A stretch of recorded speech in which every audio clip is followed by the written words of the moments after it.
Here we go. Hello, dear star shines. Christina here with Rise of the Multidimensional Human. Welcome to today's lunchtime chats.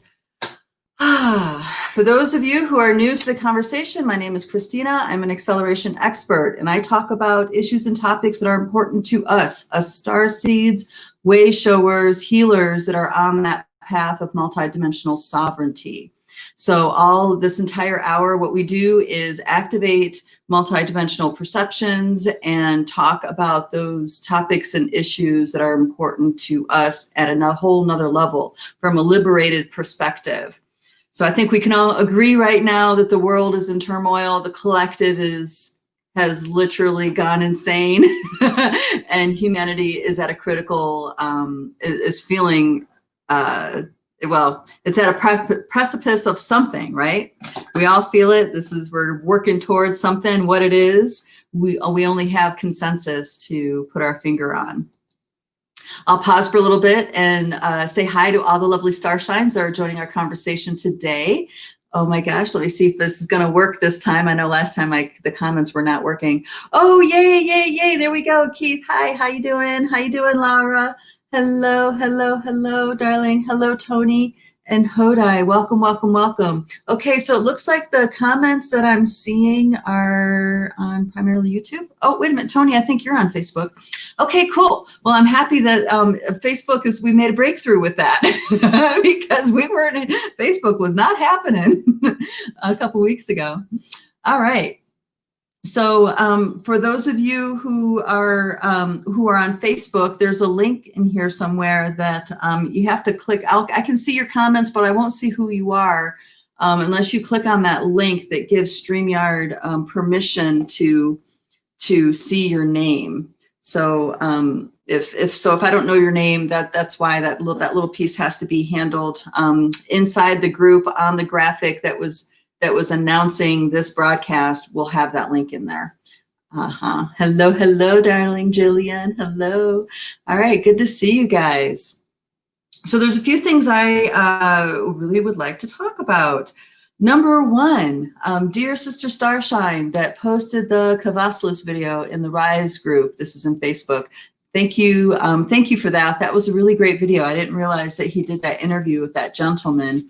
And it brings up the part I want to talk about a little bit of what he was saying, what he was referring to, because there's a lot of deep confusion happening right now because things that we thought were all of a sudden are not what we thought.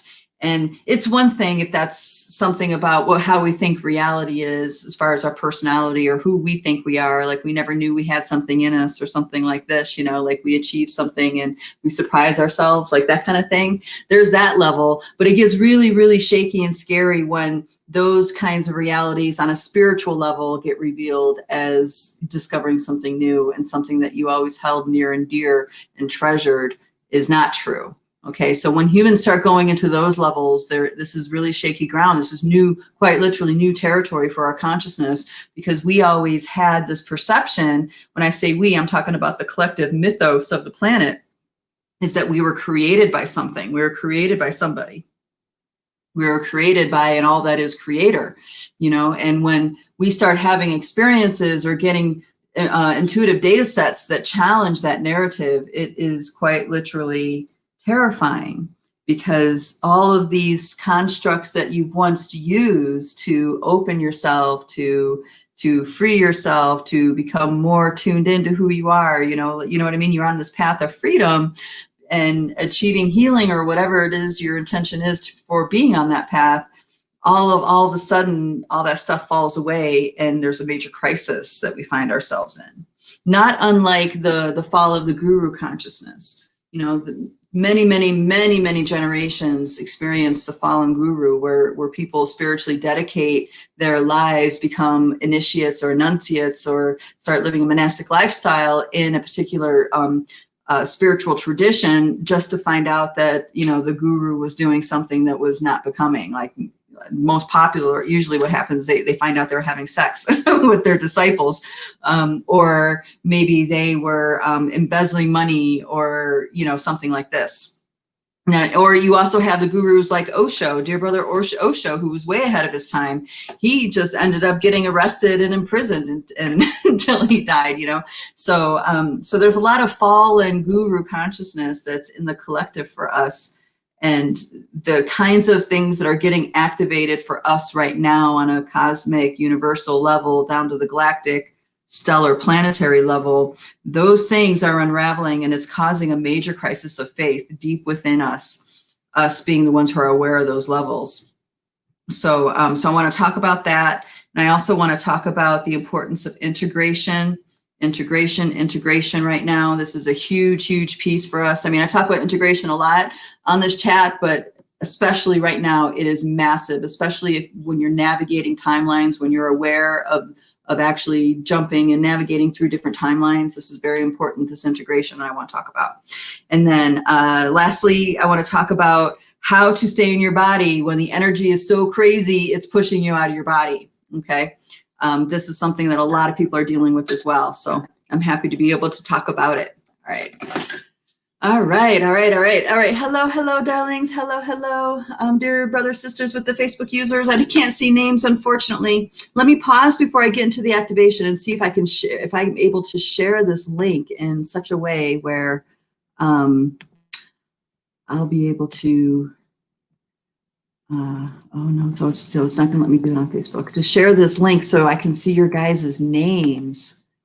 I don't know, I'm not gonna get the names. Okay, I'm sorry. I'm new to this, I haven't figured it out yet, but we'll work it out. Dear Sister Lori, if you're watching, there's a link in the announcement of this chat in the Rise group that's at the bottom of the announcement, the text part of the announcement that has the Facebook /something link, and that's the link that people need so I can see their names. If you're here, and if you could put that in the comments, that would be very, very super helpful. Hello, darling Tammy and Nasika. Hello. All right, there's some people in the gang here. If you have any questions about what I just talked about, feel free to put them in the chat. I will totally get to those questions after I do the activation, or perhaps during. All right, so let's get started. All right, for those of you who are new to this activation process, do know that this is a process that I've been working with for decades. It was taught to me by a Cherokee record keeper by the name of Barbara Hanclow. She has a prolific body of work that is accessible via different books and stuff like this. But what this was a download that happened for her, and it opened up a connection between her and her consciousness that's simultaneously unfolding in the planetary system in the Pleiades. And so this is a Palladian cosmic view, and it's also a cosmic view that is fully embodied by the humans, the people who have human genomes. So this is very activating.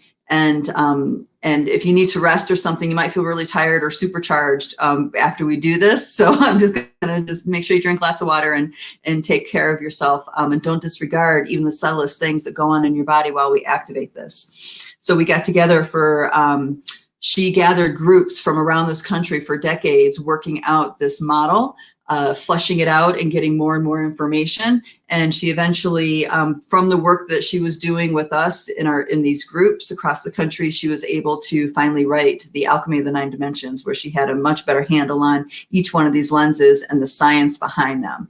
Now, I'm not going to talk about the science. I'm just going to activate the actual frequencies, and the rest of the research is completely up to you if you feel so drawn to do so. Okay, so her website is hanclow2012.com. All right, so let's start. We start first with our intent. Okay, what's our intent? What is our intent? Now, when I'm talking about our intent, I'm talking about our soul level intent for coming through the fractal process, through the dimensions, and through the fractal process, and incarnating in this form. What was our soul's intent? That's what I'm talking about. So this means, why are you here right now in a body on this planet, in the solar ring, in this part of the galaxy? That level of intent, Okay, it's not to come to the School of Earth, even though it is quite an interesting university. All right, we're talking about more higher or more outer nesting doll level of why you're here, why you are here with Pachamama, dreaming your dream, weaving your consciousness in with hers. Okay, so we said yes to the call of the Pachamama, who she put a call out to have life, to bring consciousness through the fractal process and deepen into this compressed state. We said hell yes on a soul level and beyond, and boom, we came here. So that's the intent. The intent is your yes for claiming your spot in the orchestra of the song of life that is on this planet. Okay. And that was a great big ecstatic yes. That was a great big ecstatic yes. Okay. Just feel what I'm talking about, the frequency of what I'm talking about, your yes for being here on the planet, how much you love the Pachamama deep inside. I'm not talking about the people. I'm not talking about the constructs. I'm not talking about any of that. I'm talking about just you and the Pachamama, just you and the earth, just you and nature. So go back to a time when you were in nature and you felt completely held, you felt completely connected, you felt home and in awe of this earth. Okay, go back to that moment, that time.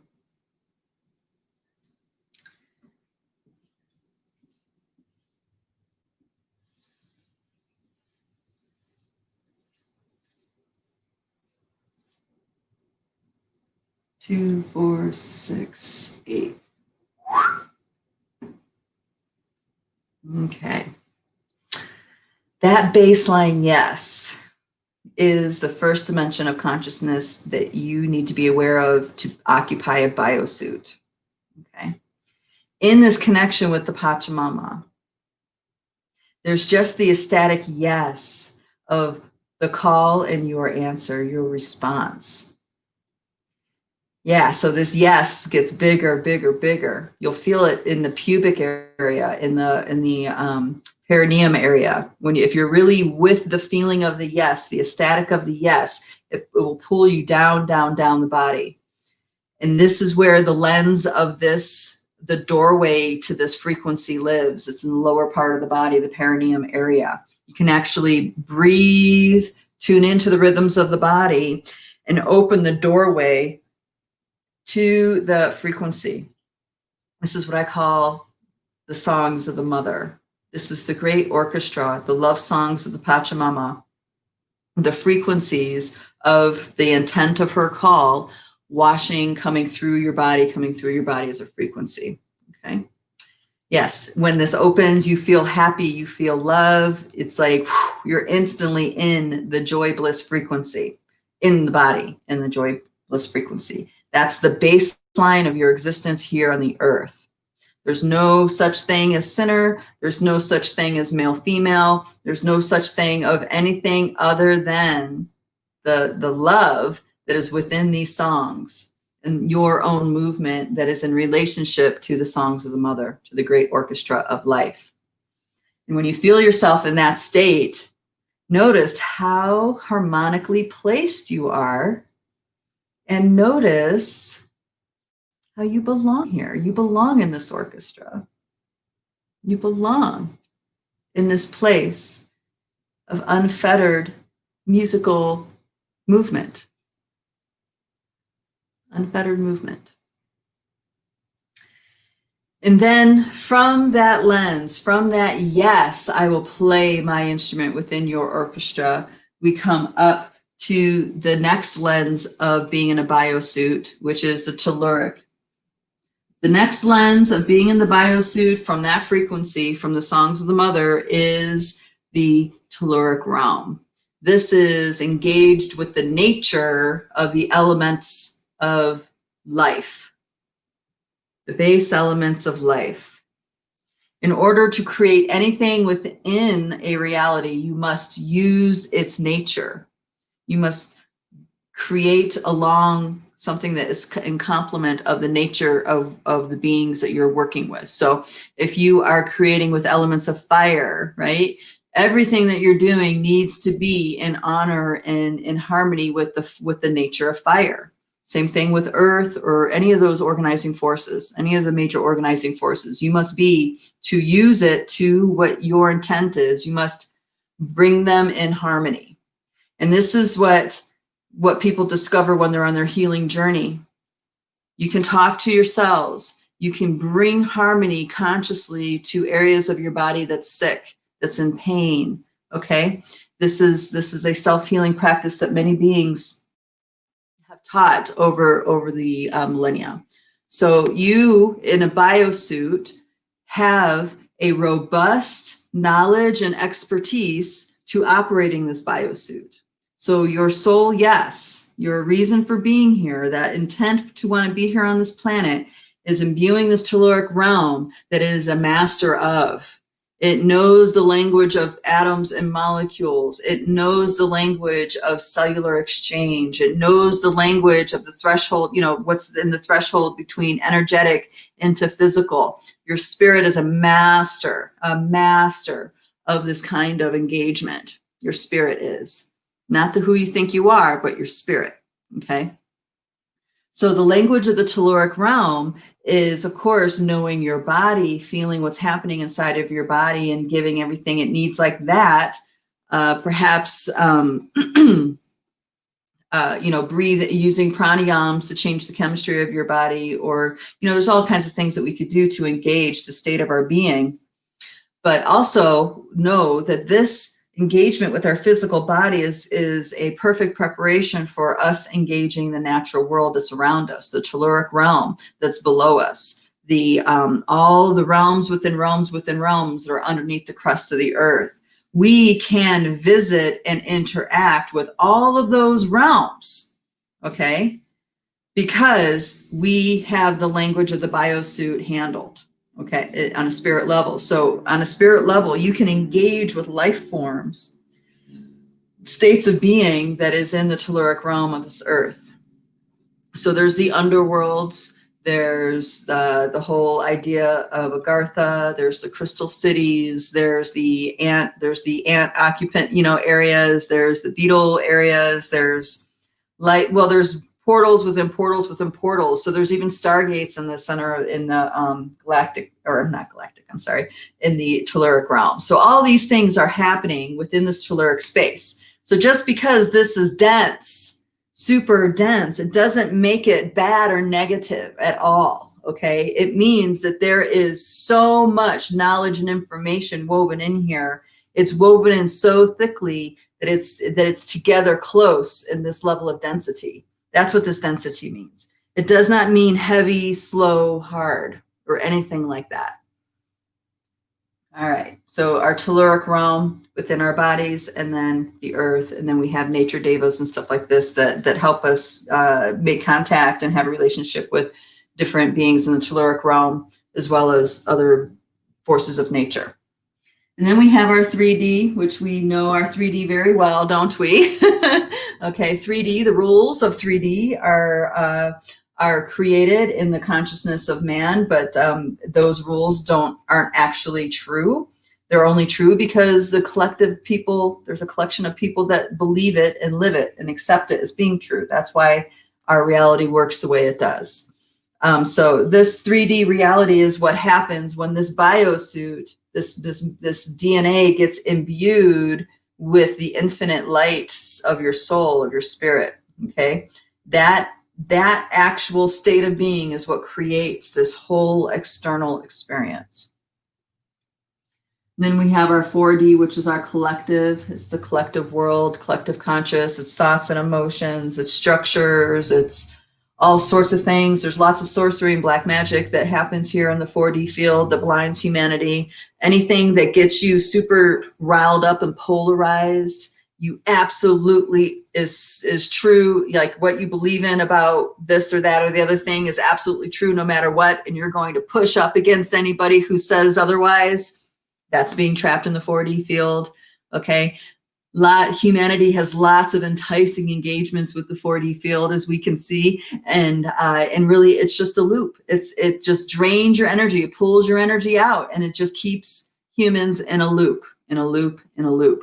They have no idea how to get out of the loop. Many of them don't even care to get out of the loop because they get so much pleasure out of thinking that they're right, out of feeling righteous or more virtuous or whatever. Okay, and again, that's a loop that leads into a whole nother loop of waste of losing your energy. Okay, so the 4D field is a place where humanity is very disempowered because we're not trained on how to keep good energy hygiene with our external world. We're taught the opposite. Actually, the habits and the mores that we have are feeding the exact opposite for us. So rather than learning our sovereignty in relationship to everything, we learn disempowerment and the power over games. Okay, and the power over games create false exaltation. So like, I don't know, people get falsely exalted for lots of reasons. It could be because of the family they come from. It could be the status that they have. It could be the, the fortune that they've inherited. It could be lots of things that give people a false status, and they get treated a certain way. And then you see how their reality will unfold like this. Even though they have a status like this, they are really disempowered. And the reason why they're disempowered is because nobody is reflecting the truth, the real truth, back to them. They are just giving face. Other people's face is feeding their face, which is, who you think you are game. And that's all they know. And they're not really in reality, as in, I want to see the truth of what's in front of me, not what I want, not what I think, but really what is. Okay. And it's hard to do when people aren't honest with you in your world. So who's honest with each other 100%? A lot of people don't have a lot of friends because their policy is to be honest 100%. Right? Those of us who appreciate that know those are the best friends you can ever have, because it doesn't matter. The little tit for tat game doesn't exist. It's all about what's the truth in front of you right now. So all these other mores that go in that define a good friend or not don't matter. A lot of it's bullshit anyway. Okay. I've had people who were very kind and generous in my life, but they weren't true. They weren't honest. And it was just kind of like, it was really kind of like this, like when someone farts, but it was silent and the room has the stinky smell and you're wondering where it's coming from and you don't know. It was like, it felt like that sometimes in those relationships, So this 4D field, the way through it is truth, honesty, transparency, okay, integrity. That is how you cut through the 4D field. So those of us in this group, we've awoke to these other levels of ourselves, and we have integrity, especially when it comes to the kinds of people that we want to surround ourselves in our lives. It's like we encourage the way we are. We encourage really clean and honest and true connections, people who are really solid in their character, because that's a real connection. And that's a friendship worth having, the kind that lasts past time. So if you were to not see them for a decade and you saw them again, it would be like no time went by, because that's a true spirit connection, you see?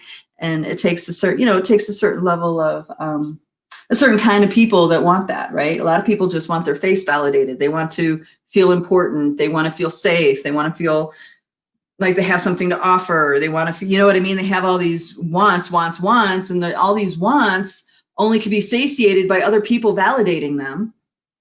Okay. And then that's an energy drain, right? Because if you don't get validated, then you're just out here hanging. You're just out here hanging and you're losing energy. You're losing life force. And why is this so important? It's because life force, the more you waste, when I say waste, the more you indulge in the lies of the 4D field, the more you're losing, the more energy food you are. You become food for these beings, and these beings develop buttons that they kind of tap on you. Whenever they're hungry, they'll trigger a response and you'll go into it. Ah! And there you go, your food.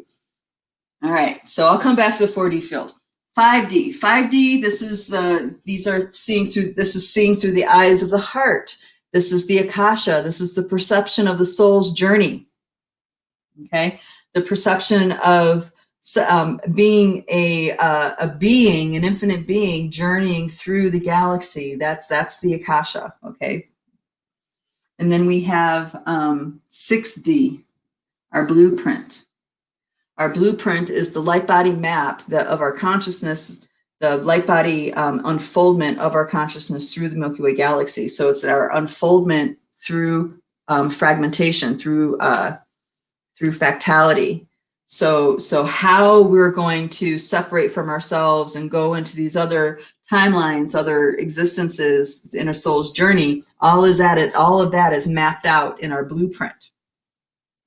Those of you who do light body healing understand that how impactful shifting things in the blueprint is to the rest of these nesting dolls in this reality, in this ladder here.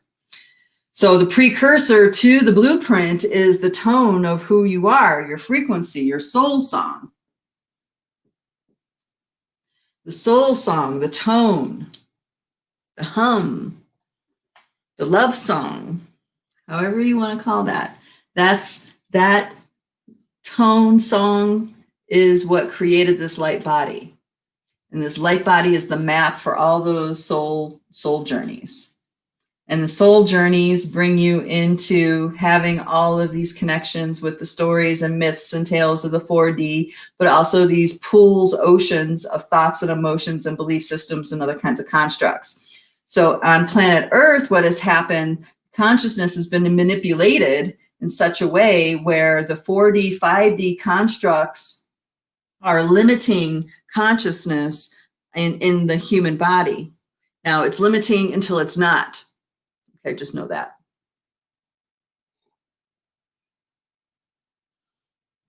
I'll check in with the questions as soon as I get to the center of the Milky Way galaxy. Okay, so 7D. Then we have 8D, which is the all that is presence. That's the isness that we're aware of. Mind you, all of this is alive inside of your body. So your soul song is inside of your body. Your light body is inside of your physical form, okay? The doorway to your soul's journey is inside your body. It's in your heart space. The doorway to experiencing, manipulating, and engaging with the 4D is inside of your body, okay? It's a part of your function. It's a part of what your field does and engages with this reality. Now, what's so important about this, let me finish the all that is this, and then we have 9D, which is the center of the Milky Way galaxy. Now, the center of the Milky Way galaxy is also referred to as the Great Rainbow Bridge. So beings come into the Milky Way galaxy through the center and then come to, go to wherever they're going to go, wherever they are a frequency match. And there's what's important to keep in mind is that all of this is inside this physical body. So to access the center of the Milky Way galaxy, you do not need to leave your field. To access your soul's journey, you do not need to leave your field. You go in to the heart space, go into the doorways of the heart, and that is how you reach the story of the soul's journey, all the past lives you've had, both human and not, okay? And so, and the same thing here, the 4D engagement is with our solar plexus. It's the mental field, but it's also emotions, it's constructs, it's all sorts of things in here. And there's lots and lots of beings that are, there's a whole ecosystem of beings that have developed over the centuries, millennia, because humans are constantly draining life force energy into, they're trained to drain life force energy into this field. So there's all this energy around, there's all this life force around that no one's claiming. And these beings, a whole ecosystem of these beings have developed because of that, because we're not claiming and owning those energies for our own purposes. So our sovereignty has to do with us owning who we are on all these levels and using these levels of who we are to engage this world. As we engage this world with all of who we are in the moment, it changes everything. It changes everything. It changes the momentum of, say if the moment was something where there's a lot of manipulation going on, a lot of belief systems or whatever, when you show up all the way and speak the truth in that moment, it shifts that direction towards a particular timeline trajectory into what your spirit timeline trajectory is. Okay, but you have to be present. You have to bring that level of presence to the moment for that to happen. Okay, so this is getting me to the implosion of reality. So I did this meeting yesterday, and wow, it was a major download transmission thing happened. So I talk about, there's not a lot of fully activated multidimensionals. I come across them here and there, but rarely are we ever focused in one spot in a large number, never more than 3 or 4, okay? Everywhere I've ever been, if there was another multidimensional, there was never more than 4 in any one event, no matter how many thousands of people were there. So this event was 20 some multidimensionals that got together. And wow, was that amazing. And what it did is that it really helped galvanize some of these relationships that we have to these structures that are imploding. So what's important to know about this imploding? How do you facilitate the implosion of timelines? How do you navigate timelines when maybe you feel like the one that you're on is imploding? What do you do about that? Or maybe you guys, hopefully you guys understand what I'm saying, because this is a really important piece for us to recognize. In reference to what I was talking about before about our deeply held beliefs. All right, I'm going to pause right there, and I'm going to check in with the comments and see what we have going on. All right, thank you, Lori. Ooh, I'm not sure. I think that might be the link. We'll see. Hello. Oh, it is. Joanne. Hi. All right. Keith says, question. I'd rather not outright reject righteousness is still healthy and integrative to feel it, but share it with everyone on a deeper level. Okay, really, it's righteousness. It's about. See, this is a manipulated term, because righteousness, when you are treating another human inhumanely, okay, it's a product of your ego, versus righteousness as in it's giving you the strength to, to stand in your truth and in your presence and be so. It's very powerful, okay? But it's about you supporting your inner strength, that righteousness is, but not about your being against another being. Okay. That's the difference. That's the ego trips. They're very slick, man. Our who we think we are personality is very tricky and very good at getting us into those pieces. All right, dear. All right, then he goes on to say other things. All right, i.e., recognize the righteousness I feel is rooted more in me being happy and allowing everyone else their own happiness too, while recognizing that I have no idea how that will manifest physically. Okay, LOL words. That's not exactly correct how I'm asking it. Okay, well, all right. Well, I answered it anyway, dear. I might be semantics too. All right, thank you. Okay. All right. Whoa, is it possible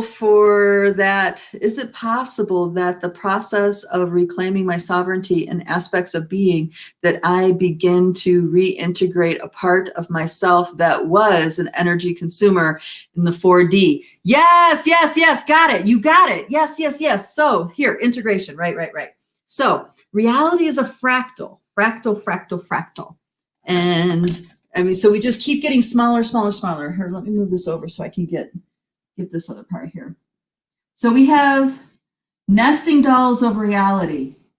Nesting dolls, reality within reality within reality. Okay, it was supposed to look like an egg, but it's not quite there. Okay, the outer nesting doll is the primary holder of the reality. So this nesting doll out here in human mythology and deeply woven into the mystery schools is the Ouroboros. Ouroboros, I don't know how to spell Ouroboros. All right, the Ouroboros, which is the snake eating its tail. Okay, there's a very important reason why that character was woven into our mythology, because with that character holding the reality together, that means that the rules, the paradigm that this character holds in its being is what we are unfolding inside. Okay, this is the paradigm of what this being is holding in its consciousness is what's unfolding inside. That's how the most outer nesting doll is. Now, When you're in false realities, you're talking about working with a snake or a boros. Okay. When you are in realities that are in the true nature of things, you're working with dragons. It's a mother dragon race that will hold this outside ring. They're completely different paradigms, because this Robros reality with all these nesting dolls is just a tiny part of a much bigger reality that's held together by the dragon clans, okay, by the dragon people. See, this outer reality here, I need a different color. This outer reality here, right? This outer reality here is held together by this race of consciousness. All right, now I don't mean Dracos, even though Dracos do have manufactured, very clear manufactured realities that they're in charge of. You guys know what I'm talking about with that, right? So that's true, but I'm talking about the mother dragon race, the one that is holding the outer nesting doll of our reality. So this outer nesting doll influences everything inside. So this outer nesting doll influences all the nesting dolls of reality here, all the nesting dolls of reality here, all the nesting dolls of reality here, and all the nesting dolls of reality here. Now, everything that's inside of these nesting dolls doesn't, has to address this outer reality in order to get into the bigger cosmos, bigger cosmic arena, right? So this reality affects the inside reality, which affects this, okay, it just keeps going in. And then once it gets to the center, then this is where the reversal happens, and we start working through reflection. Now, everything that was in those outer nesting doll reality coming to that point now goes out. And whatever is in the center point, this next level, this ripple reality comes back out through like this. Now, this ripple reality will, because of belief systems and different mechanisms inside well, it's not there anymore, but it used to be in our cosmic levels, wouldn't leave that circle, that it would wave out and it would stop with the snake. But now, because of all the veils are lifted, and this is profound, guys. Now that the veils are lifted, this outer nesting doll reality comes in, hits the center, hits us, our profound, infinite level of being. We, in full awareness and presence of who we are in that moment, have a ripple effect back. That's a mirror back. Only thing is, that ripple effect does not stop with the Ouroboros. It keeps going all the way back, all the way out to the most outer levels of this creation until this dissolves, and then it keeps going. And this is what's happening with the changes that I'm talking about that are happening from the inside out. The old construct reality, the veils that kept it in place aren't there anymore. So when we are coming from our true nature in our core, in our observation, actions, and words, we are having a profound ripple effect through the cosmos. Getting back to how this relates to timelines. So timelines are part of the fractalization process. It's part of the nesting dolls going into nesting dolls, going to nesting dolls. The blueprint has a timeline. The blueprint creates timelines in a certain level of perspective of the soul's journey. And how we'll recognize that is multiple lives. Past lives, parallel lives, lives on this planet, lives on another planet, Okay, that is all the map of our fractalization. But now that we're unified, the unified consciousness is what's coming out of this center. It's coming out of the center of the earth. It's coming out of the center of our sun, the sun within the sun, right? The unified field in huge waves is coming out of these beings. And what that's doing, it's actually collapsing our timelines, collapsing into one timeline reality. Now that has to happen. In order for it to happen, we have to reintegrate.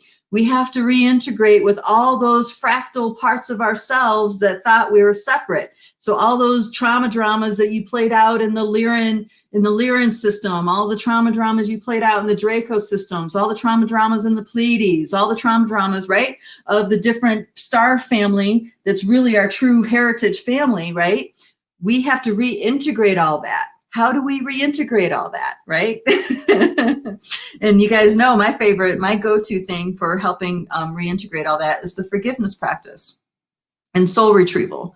So the more you do soul retrieval for non-human aspects, the wider of a nesting doll you're addressing in the reintegration process. So say if you stay very close to the human experience in your soul retrieval work, right? So you're really good right here. You're like super cleaning up all the human stuff real well.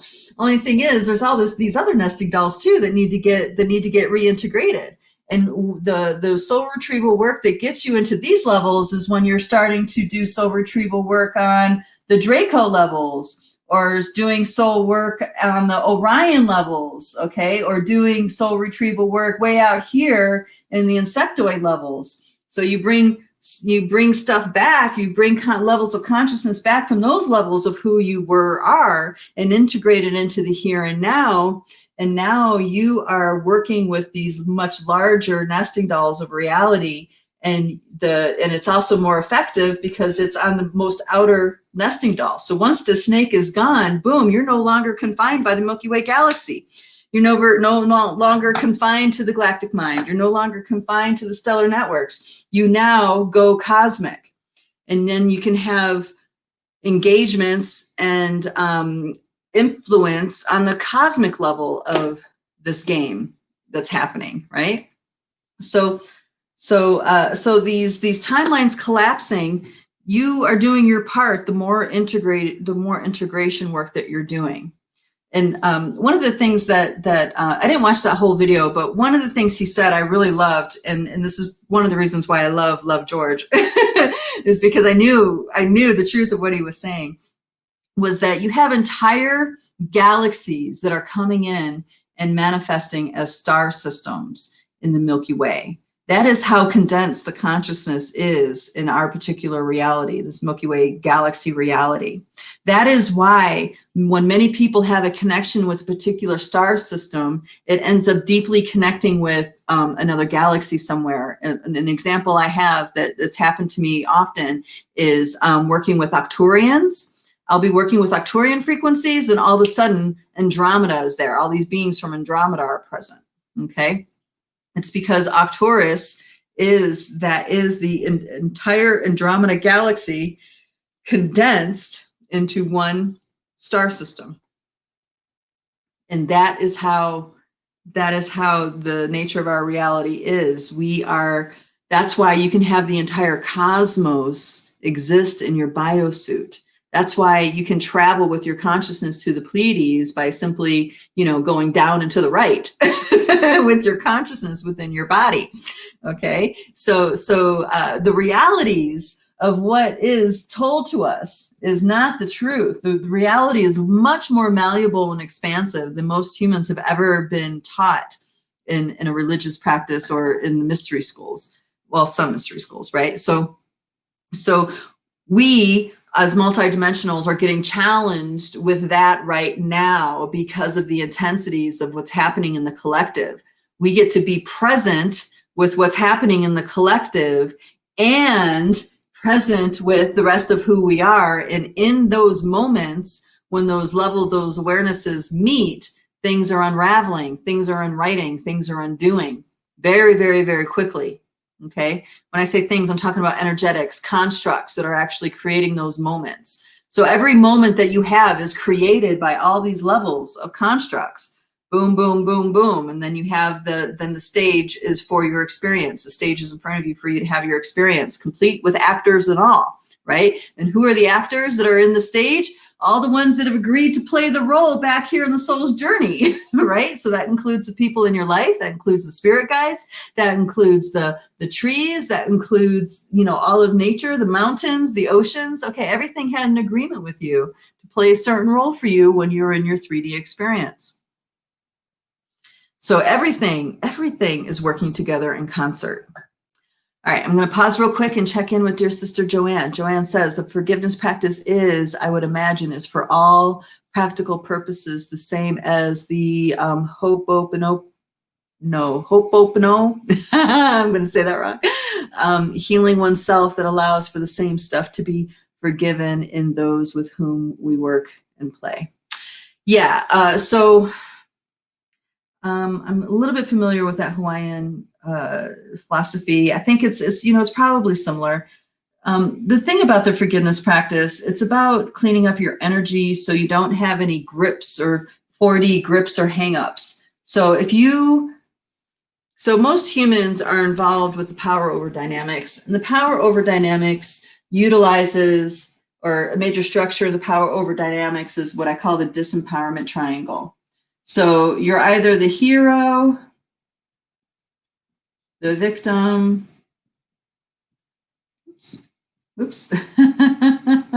victim, or the perpetrator.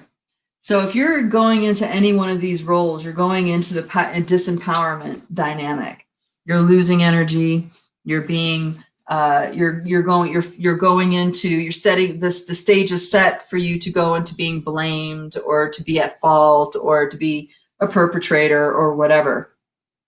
Now humans, so what the forgiveness practice does is that all of the feelings we have of the heroes that failed us, the ones that never showed up, all the feelings we have about people who have hurt us in our lives, in this life or in previous lives, all the times that we felt victim to God, victim to the universe, victim to nature, victim to our beloveds, all those feelings that we have buried deep inside of us about any of these dynamics, the forgiveness practice, what it does is it cleans up the grabs and the hooks so they're not there anymore. So instead of resentment, instead of blame, there's peace.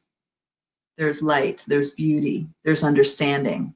So you can be connected with those energies and it's not going to distort and create a, some kind of monster out of you or something like this. Instead, those energies, you and these energies meet and there's understanding. There's acceptance and there's peace.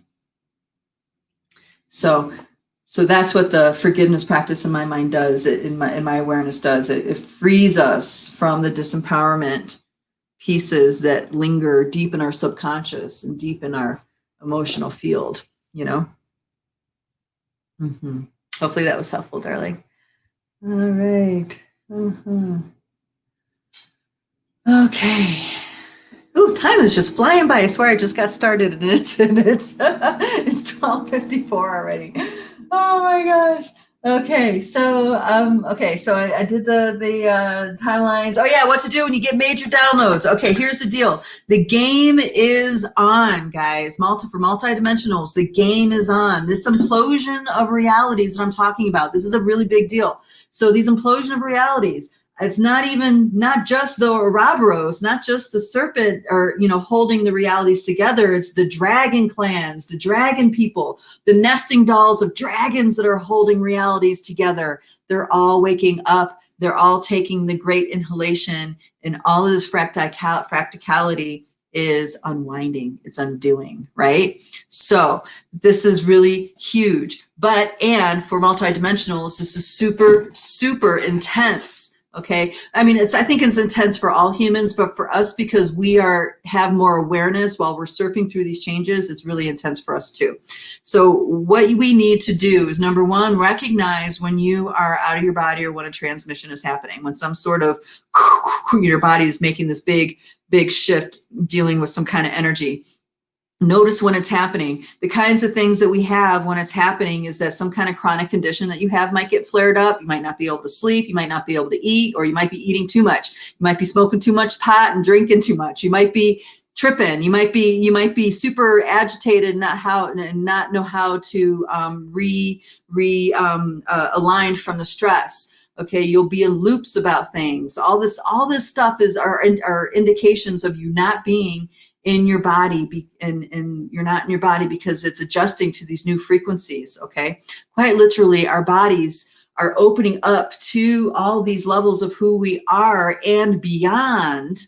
Okay, and it's been, quite frankly, a long time, as in eons, since our bodies have been in alignment with that kind of consciousness. Okay, remember, we lived with the all that is God consciousness as being the ultimate for a very long time. And now we're waking up to something else far beyond. Okay, you can imagine the impact on the cellular level, on the atomic level of your body. So these kinds of things are happening. You need to notice when it's happening, and then you need to start creating some sort of regimen that assists you in re-anchoring into your body. Okay, so and I know this is going to be some of it a bit cliche, but I promise it truly does work. So one of those things that you really need to do is engage your physical body in strenuous activity.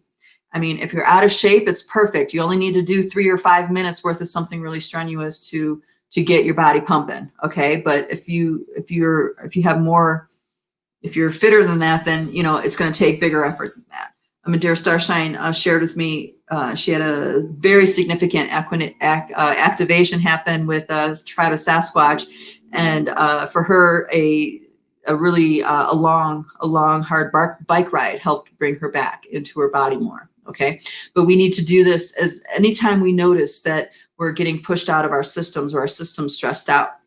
What I'm doing right now is I'm doing a combination of things. So it happens, I relax as much as I can. If I can sleep that night, great. I'll wait till the next morning to do whatever my regimen is. But if I can't sleep that night, then it's got to start right then and there. Okay, and that is supporting my body in a way where it can move and flow and adjust to these other levels that's happening while being on this planet. So I engage the breath, I engage the body, I engage meditation, I engage the endocrine system. And so for me, I've had in my life, I've done lots of things as far as personal development. So I have a nice toolbox of effective things. But what I'll do is I'll chi machine. You guys, I've talked about this chi machine a million times over. I love it so much. So I chi machine. For like 22 minutes is usually my time. And then while I'm on the chi machine, I'm doing a very deep healing meditation. I'm doing a healing, feeding my cells, being with my cells, telling my cells how much I love and appreciate my biosuit, and to take in more and more oxygen, feed the mitochondria, or to attain and maintain perfect health and balance. Okay, so that's a 22-minute meditation right there on the chi machine. Then of course there's the chi rush that happens after that. Sometimes before or after that regimen, I will do a yoga practice. And that yoga practice is not an exercise practice. It is an energy practice. So I open up the sun within the sun of my own being, and I dedicate my yoga practice to anchoring the highest form, the highest form of my Lightbody blueprint. And then every pose that I do from that point on, I'm breathing in and out through the blueprint that I'm anchoring.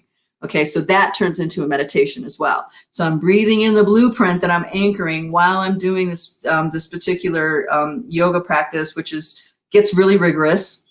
It includes inversions and back bends and all this stuff. But I'm doing this because I want to also reclaim. I really want to enhance the energy in my endocrine system and reclaim my endocrine system while this next level of Lightbody is anchoring into my physical body. Okay, so then I'll do stuff like this, and then I will continue until I feel centered. I'll continue until I feel like I'm in my body, and sometimes I only need to do it for a day or two. Sometimes I'm doing it for weeks. So it all depends on what's going on with your system. You really need to pay attention. And the other thing about why I favor the yoga thing is because that is an ancient system of aligning your physical body to your 6-dimensional blueprint.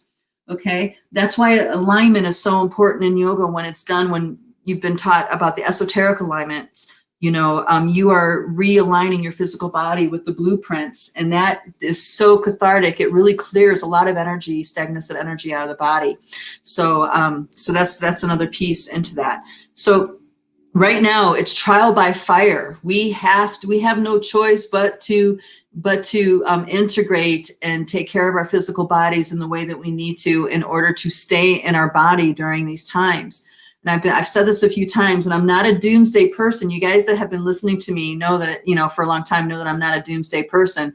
But quite frankly, there's a lot of souls that are choosing to check out during these times. It's because it's their soul's choice. It's not because they're, because of you know, different, the 5G or the virus or the this or the that, you know, it's not, I mean, on a 4D level, it is, but on a 5D level, it's the soul's choice to be checking out. A lot of people are occupying biosuits that are very damaged and cannot up level, you know, their physicality cannot up level to the next degree of frequencies that we are embodying right now. We are unwriting so much of reality where total unity with everything, total unity with all that is where we're going within ourselves. So this is the journey. This is what's happening for us. And it's, you know, and I hesitate to say the word ascension, because ascension is not how I see it. I don't feel like we're all lifting up into another reality. We have access to all realities now, and we are bringing it into the here and now moment through our presence. And with that, we are alchemizing. We are transmuting all the poison, all the lies, all the false constructs of this 4D field that has humanity insane right now. Okay, so remember, the 4D field are all the rhetoric games. It's the lies, it's confusion, it's manipulation, it's getting power over, it's dynamics like that. Politics is a perfect example of how messed up our 4D field is, you know?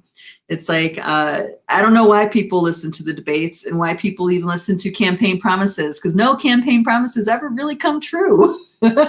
You know, it's all about telling people what they want to hear right now, even though they don't have any intention of really doing it, you know? So there's, you know, you can, just an example of how that game is. All of, you know, humanity is confused right now over the Rona situation because no one's being told the truth. The truth is getting obfuscated and lies are getting exalted. So no one can agree. And therefore, there's even more division and hostility among the people, because the people that are doing what they're doing really believe what they're doing is the right thing to be doing. Okay, so that's where that righteousness comes from. One person in their righteousness is willing to go to battle with another person in their righteousness. Who wins that battle? Nobody. And all of us watching it and getting involved are the bystanders, right? So we really need to check ourselves, us multidimensionals that know that we are on this path of sovereignty. We need to check ourselves. And our compass is our humanity. That's what's going to guide us in moment to moment, is following your humanity. Your humanity is about connection. It's about seeking understanding, okay? It's about, you know, really allowing the sympathetic resonance of what you have in common as humans prevail versus what's different, okay? Alrighty, darlings. I'll check in with a couple of the comments. And then we have, let's see, dear, let's see. Oh, good, it's gonna let me scroll. Yay, yay, yay, yay, yay. Okay, Hope Openopo, Pope. Sorry. Hopo no bono. Hopo. Okay, hopefully I said that right. Might make it easier to pronounce. Oh, okay. She separated in syllables for me. Oh, thank you, sweetie. Dear Hugh Len was able to heal all the patients in the Kano Mental Hospital by simply looking at their charts by healing those pieces. I know that story. I totally know that story. That is the truth that she's speaking of. Okay, and yeah, they were really confused by him because he didn't want to see any of the patients himself. Instead, through the process of forgiveness and healing in this process that she's talking about, he was able to heal their elements by healing them inside of himself. And eventually, you know, and everybody got better. I heard it was a terrible place to work too. So thank you. I'm so happy that you know that story. Of course you do, Joanne. Dear sister Laurel says, wow, this has been really helpful. Okay, cool. Thank you, darling. I hope so. Physical exercise, grounding experience within the body. So true. I can confirm it. Okay, cool. Thanks for all the awareness and ideas regulating the biosuit. Breathing in the blueprint while I'm anchoring. Wow, I need to hear that. All right, cool deal. See, all you guys, all you wonderful star seeds, star shines, earth seeds. Laura says, yeah, yoga and pranayama, super helpful. Rhonda says, I love that we're gaining access to all that. I know, me too. It totally brings takes the magic to a whole nother level, doesn't it? I'm excited, really. All right, and then Keith says, I think it's pronounced Ho'oponopono. I know you guys really are rooting for me to get it, aren't you? Thank you. Yeah, it's just, you know what it is that reading. All right, so I've mentioned this before, but it's been a while. So when it comes to reading, I have a weird thing with that. Number one, I have a dyslexic thing, but I also have, when it comes to sounding, I have to hear it. Long story short, I have to hear it and then I'll remember it forever. But sounding things out and never hearing it, it never sticks with me. Now I know the practice, but I haven't heard it out loud, so I can't say the name. It's just the way it is. I don't know. We all have our hangups, I guess. When it comes, this is something that stems from my childhood, my dyslexia. And really in my professional life, how I was able to study for tests and, different certifications and licensures and stuff was, I can't read and learn. Reading and learning doesn't work for me. So what I would do is I would take the books, the physical books, and put them under my pillow. Put it under my pillow and then set my intention to subconsciously absorb the information that was in the books through my dream time. And that worked. That got me all through school, and it actually helped me pass my boards. So I got an 88%. Wasn't a 90%. A lot of people were proud of their high score, but I got an 88 without studying, which I feel like says something. But yeah, that was how I was able to navigate that as a young one. I still to this day don't really read books. What I will do is look at graphics. Like if there's a graphic, like a graph or something, and then what I can do is that I can read, I can touch the information in the book that allows me to understand the graphic. And then that's how, that's how I work with information that I need to read. I know it's a bit of a handicap, but hey, we all have our thing, right? All right, darling. Thank you so much for being here for this conversation. I love hearing from you guys. We'll see how this unfolds. In the meantime, know your sovereignty, know who you are, bring yourself. Your presence is needed. You're worth it. And you can do this because you are not alone, my friends. We are all in this together, and we have each other to get through this and to lean on and to share with. And from my heart to yours, may we all prevail. All right, darlings. Thank you. I'll see you guys next time.